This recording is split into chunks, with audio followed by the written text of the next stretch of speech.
Welcome back. So in the last lectures we have seen the TestNg installation, XML file importance, controlling test case execution from XML files. Okay, and we have also seen how to work on include exclude mechanisms. So in this lecture we would start with TestNg annotations. Okay, so let me go back to Eclipse editor and let's try to understand the TestNg annotations clearly. Right.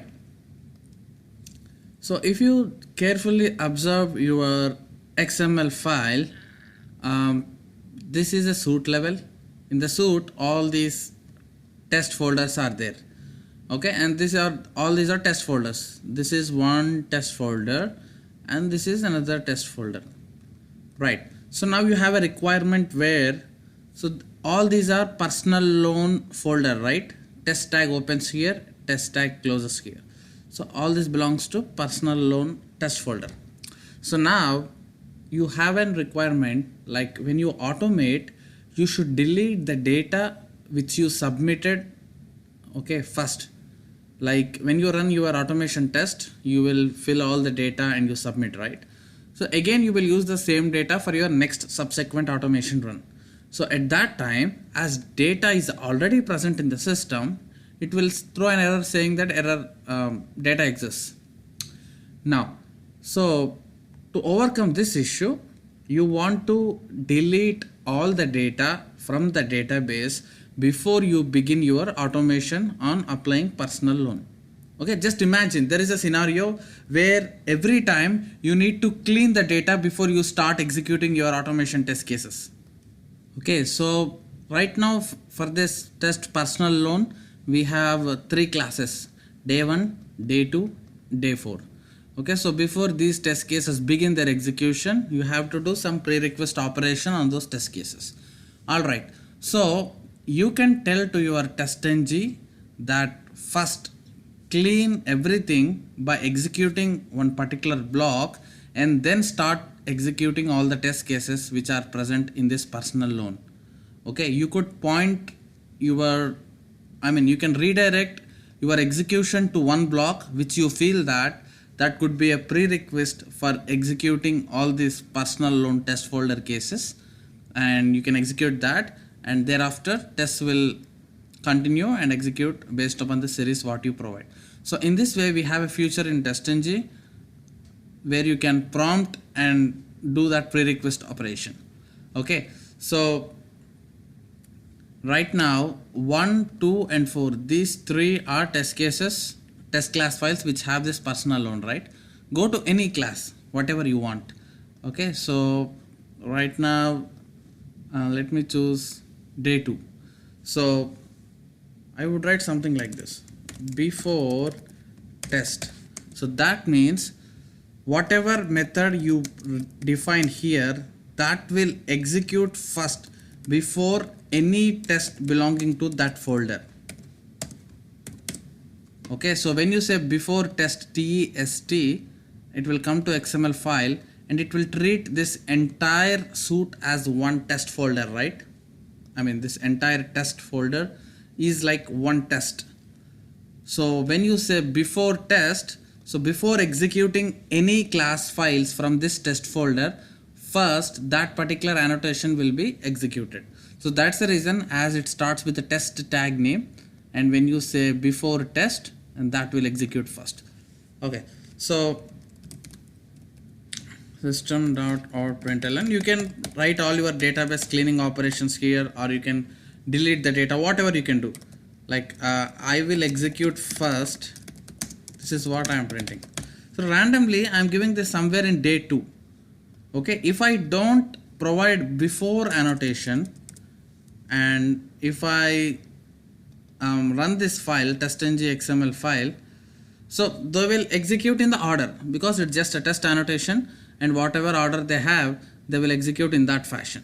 But when you change it to before, then things will change. Let's see how all they are going to work. Okay, let me run this TestNg XML file, run as TestNg suite. Right, so first you see the logs. So this is right now here based upon the order. Now I am going to, so hello is the first thing printed, and then by is skipped because we asked to skip deliberately by from our XML file. Okay, only include demo method in day 1, that's why by did not get execute. And anyways, so what all methods we have in this personal loan, day 2, day 4. So all are executed in a sequence. Good is first executed, and then I will execute first, and day 4 is like web login home, mobile login. Yeah, so in that way it got executed, right? So I will make sure this comes first. So that means this will be executed first if you simply put before. So if you write this annotation, TestNg treats this as a high priority, and before executing anything in your personal loan block, first of all it will reach out and check if there are any before test annotations in the script. It will identify and it executes that block and that particular method first, then after only it will start its real execution. Okay, so code is written in a backend such a way that when it start triggered, it will first check for any before test annotations are there. If it is there, it will execute that first. Okay, so you might think in real time where I will use this.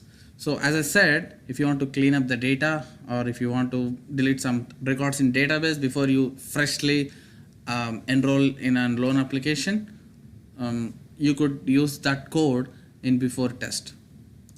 Okay, so if you are working on API test cases, like if you want to set a base URL, rest assured base URL, and which is a global thing, you can put it in before test, so that it will first set the base URL and thereafter it will go and execute test cases based upon get post request. Okay, same thing with Appium mobile testing. Like first you need to start the Appium mobile automation server before you execute your test cases, right? So first beginning that Appium server, starting the Appium server, all that code you will write in this before test annotation, and then actual test cases will trigger, because without starting Appium server you cannot run your mobile test cases. Okay, so in this every automation API you will have specific implementation to utilize this before test effectively. Alright, so let me run this now. TestNg suite, and now you see that I will execute first because it's a before. Similarly, with like a before test, there is something called after test also. There is some annotation called after test. So wherever you define that inside this block, okay, you can define anywhere, but based upon your execution, it will execute only at the end. Right now, for personal loan, you have day 1, day 2, day 4, 3 classes. All this belongs to one test folder. You give before test so that executed first, no matter in which class you place. From the classes, what are you given here? So I'll go day 1, I'll write on top, but still it will execute at the end only, at the rate after test public void last execution. You see that system.out.println, and you can print that println, and I will execute last. Okay, so whenever you write before test or after test, you would get error because you did not import that particular package. So move your cursor on this and you would see something like this, import after test. Okay, no matter you define it in the beginning or middle, at the end, whenever TestNg come across this after test, it will put on this hold, and once everything is executed, at the end you will see this, I will execute last. Okay, so let me run this test and show you the output.